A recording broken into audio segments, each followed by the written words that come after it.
Hey guys, Anime Gypsy here with another One Piece discussion video. And yes, from the title, I am going to talk about the legendary Sulong, the fruit of chapter 888, if you will.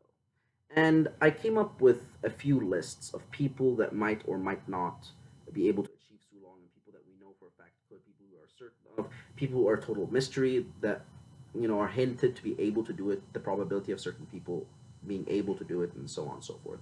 Now, the people that we know could do it, the people that for a fact definitely we know, are Pedro and Carrot. Pedro, he taught Carrot, so it only makes sense that he knows it. Now, the second category is people we are certain of, and those are Nekomamushi and Inuarashi. And the reason those people are on the list is because they are the strongest warriors in Zou.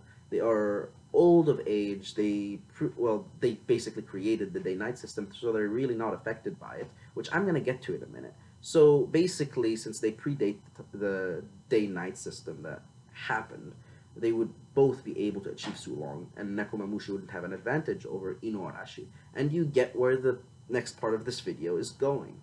The next part of this video is going to be talking about the Guardians and the Musketeers and why one is more likely to achieve Sulong than the other.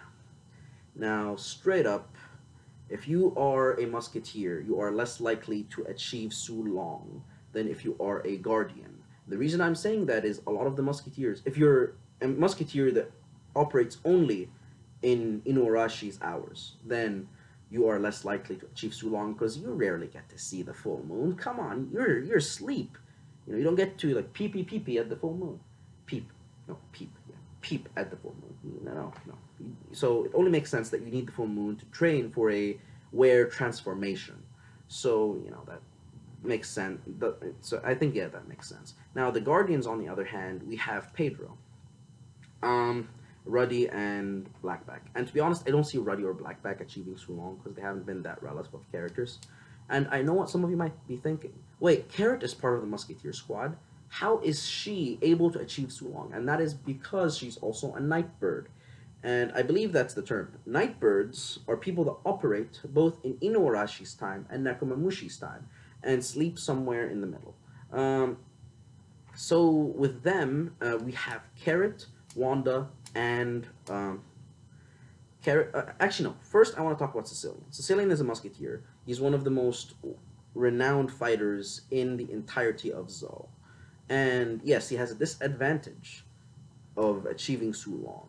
And the reason I'm saying this obviously is because day and night he sleeps right when the moon comes out, and above that, it only makes sense that Pedro and Sicilian are about the same age due to their behavior to one another and all that jazz. And when the separation happened between Inuarashi and Nakumamushi, Pedro is still a child, meaning that if Sicilian knows Sulong right now, he must have mastered it as a kid. So you have all that stuff going on, but you need sustenance. Actually, no, wait. There is a possibility that he could master Sulong in one day because he's such an expert in martial warfare in Zou. He's well renowned. So maybe he'll be able to master Sulong in the same day that Carrot achieved Sulong in that chapter, but somewhere else off screen.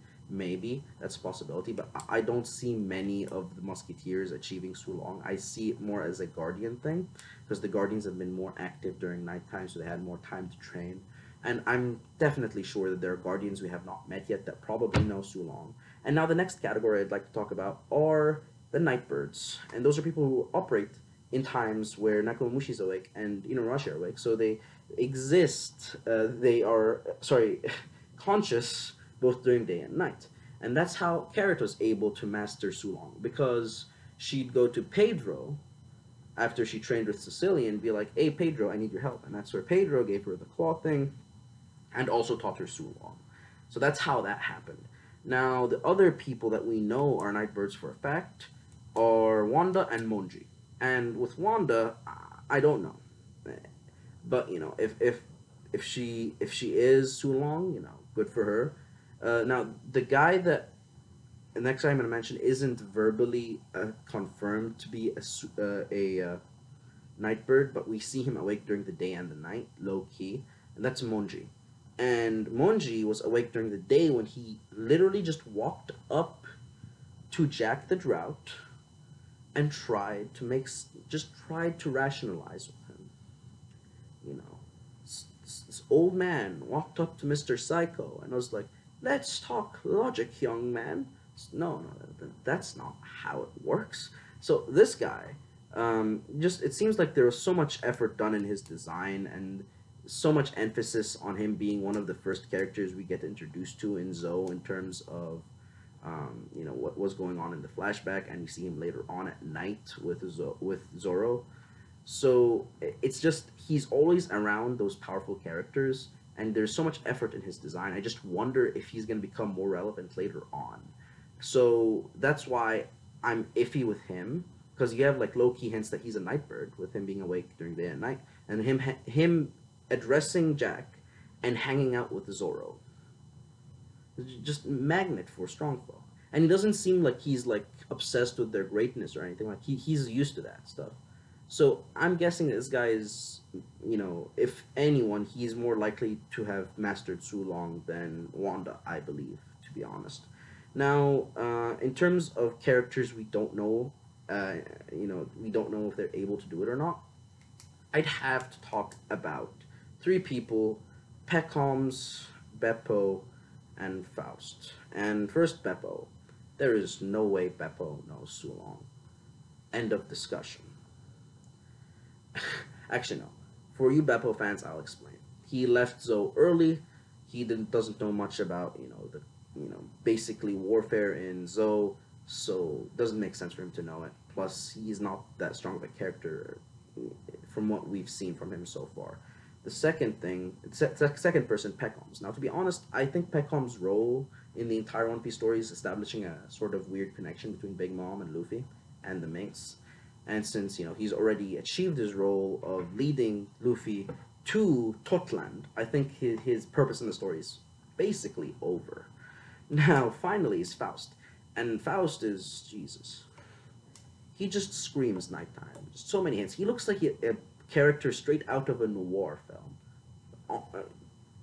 Cat with Victorian black robes, and he's a black cat with Victorian black robes, and the associations with magic. Maybe he'll turn into like a bad luck magic cat or something during the night and full moon. I don't know.